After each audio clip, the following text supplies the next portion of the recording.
Almost 9 years from the first glimpse inside the Idris during the Morrow Tour, Invictus Launch Week 2954 has finally given players the chance to tour most of the Idris-class frigate in a peaceful and lawful manner.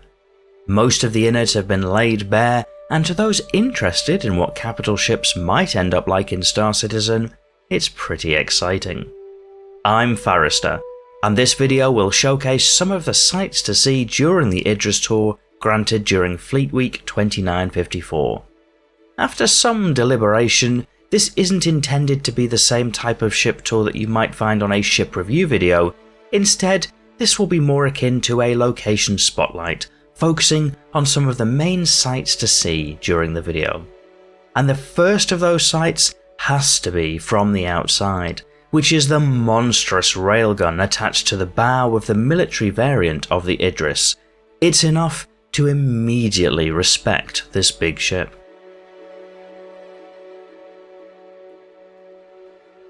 Entering aboard via one of the docking collars, the immediate first impression is of a maze of corridors, and that's an impression that doesn't easily escape you for your first few trips aboard.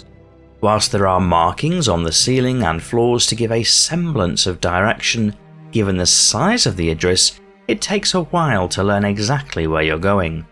Mostly, access to the different rooms are via corridors on the outside of the ship, although there are some connectors that let you cross from port to starboard and vice versa, two of which have a neat view of the hangar bay below.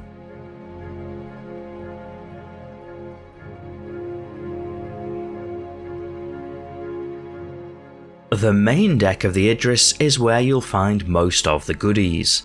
Right at the front, the first exciting feature is the medical bay, with beds and a little office for the medical officer in charge. Immediately behind that is the missile room, which was one of the only areas deemed out of bounds during this tour, as were the captain and XO quarters, although it was possible to look through the windows to sneak a little peek.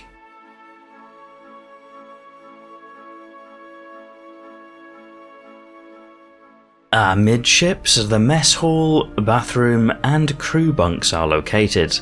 For those who toured the Javelin, the theme will be familiar, although one clever addition was some private sleeping areas for the pilots aboard, who may need to be better rested than some of the others on the crew.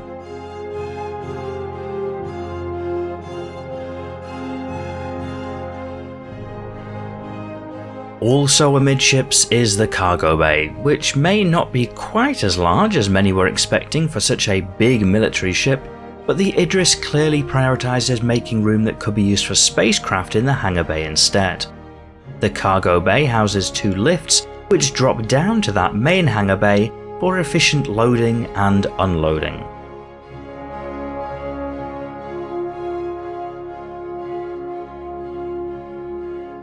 Further back on the main deck, the engine room gives would-be engineers a glimpse into what could be one of their work areas.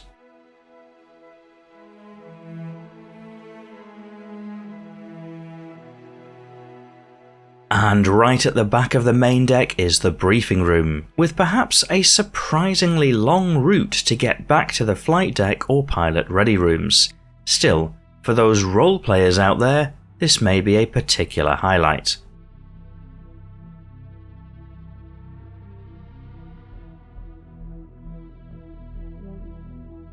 On the port side of the main deck is the brig and holding cells, which seems like a very civilized series of accommodation for those who have bent the rules.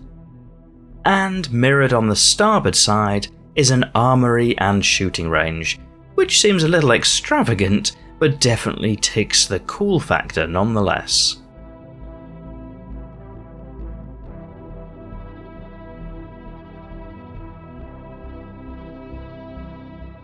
Heading up towards the top of the ship, either via 2 stairwells or a central lift, the Idris tour differentiates itself from the previous Warhammer offering by allowing visitors to visit the bridge, which looks fantastic. There are consoles and seats at the front, as well as a large star map, but there are also some working seats right at the back for the true Star Destroyer feel.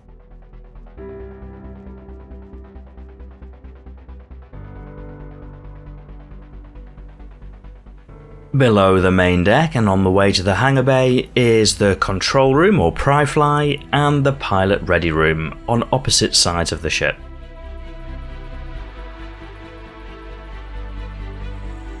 And then entering into the lower deck shows off the full hangar of the Idris, which is very impressive.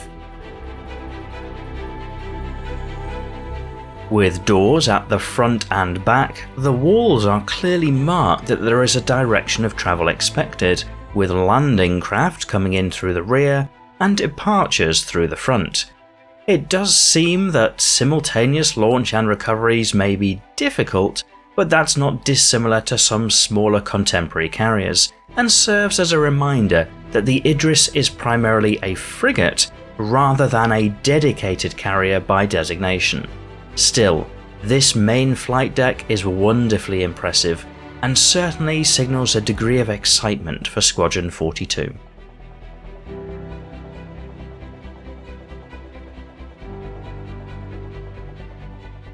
Below the main hangar and right within the bowels of the Idris is the Argo MPUV hangar, the little orange utility ship that could, attached underneath to do the jobs that need doing.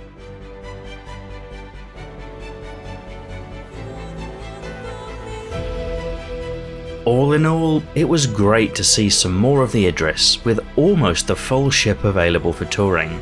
For the orgs and groups out there that have these ships, it signals two very exciting possibilities ahead. It'll likely take a little time to get accustomed to the layout, especially where each individual turret is located, but being aboard one of these things during action, during operations, or even just for doing all the various things we do in the verse, it's wonderful to imagine. Hopefully you enjoyed this mini spotlight on the Idris. If so, you might press the like button to let me know that I should absolutely make more videos like this in future as larger ships become available to us. Polaris, I'm looking at you. And if you're not yet subscribed here, you might like to consider that to have YouTube show you more videos like this in future. In any event, I'll be sure to read your thoughts in the comments below, but otherwise, and as always, thank you for watching.